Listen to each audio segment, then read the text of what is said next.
this week is the first anniversary of the massacre at the Marjory Stoneman Douglas High School in Parkland, where 17 students and staff members were killed.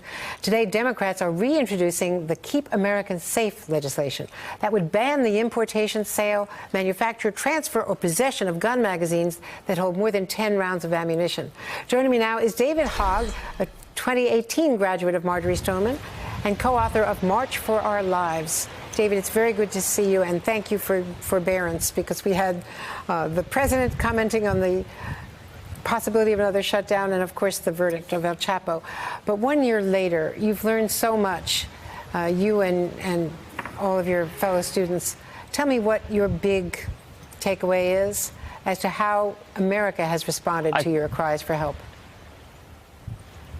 I think the biggest takeaway I've had over the past year is that when we continuously get in debates after everyday shootings or mass shootings, any type of gun violence, that is not what's going to solve gun violence, because when we only end up attacking each other as Americans, that's not actually solving the issue. As Americans, we have to come together as human beings, united against all forms of suffering that are as a result of gun violence, and fight against that gun violence in the first place, with the understanding that even though many people may love me or hate me, we have to realize that the one thing that we cannot fight against each other, the one thing that we cannot fight against in this fight is each other. We have to fight against the source of that evil, that is gun violence. We have to be united in that front and realize that even though you may not agree with new gun laws, you may agree with funding mental health care more. You may agree with violence intervention programs like Erica Ford has in New York City, where they're able to not even call for any new gun laws, and they're able to reduce gun violence by 40 to 70% within their first year of implementation through programs like Life Camp in Jamaica, Queens, and New York, right? So I think the biggest takeaway that I've had is that Americans, we have to come together and stop debating these issues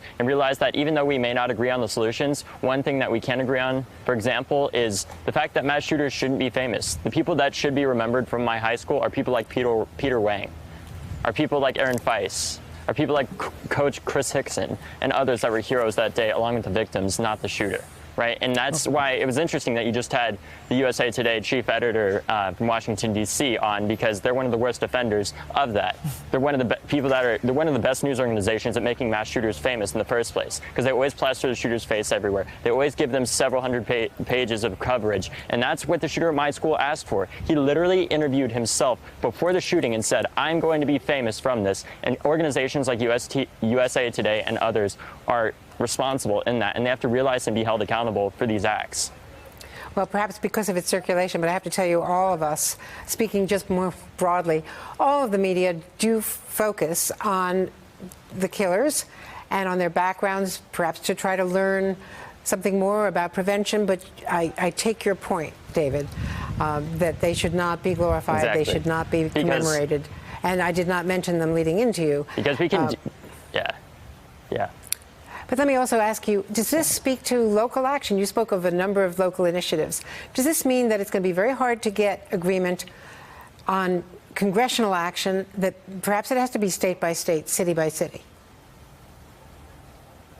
Yeah, sometimes it does have to be state by state, and even at the state level, sometimes they don't want to work with us. That's why in Florida yesterday, along with several family members of people that were lost in the shooting at my high school, we introduced a ballot initiative that we're working on getting right now to ban assault weapons in our state, like the one that the shooter at my high school used, so that no other person can get their hands on them. Because the truth of the matter is, weapons like the AR-15 have an effective range of over 1,500 meters. If you're using a weapon with an effective range of over 1,500 meters, you are not defending yourself, you are hunting a human being. And I don't think any civilian needs to have their hands on a military weapon like that. David Hogg, thank you so much. I think you're taking a gap year, and I know you're going to go on to, I think, Harvard next fall. You've got a lot ahead of you. We really look forward to talking to you frequently and hearing your reports back. Thank you very much. Hey there, I'm Chris Hayes from MSNBC. Thanks for watching MSNBC on YouTube. If you want to keep up to date with the videos we're putting out, you can click subscribe just below me, or click over on this list to see lots of other great videos.